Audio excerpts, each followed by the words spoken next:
Day 27.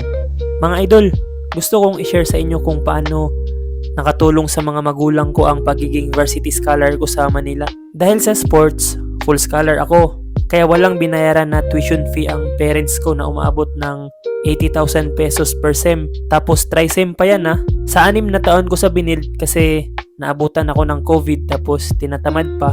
Natipid ng magulang ko ang halos 1.44 million pesos sa tuition fee pa lang yan Marami pa pong mga course na mas mahal sa akin mga idol. Libre rin ang tirahan ko malapit sa campus na nagkakahalaga ng 6,000 pesos per month o 432,000 pesos sa 6 na taon. Bukod pa dyan, may monthly allowance din akong 8,000 pesos. Kaya may total savings na 576,000 pesos. Suma total, umabot ng halos 2,448,000 pesos ang natipid ng parents ko dahil sa scholarship ko.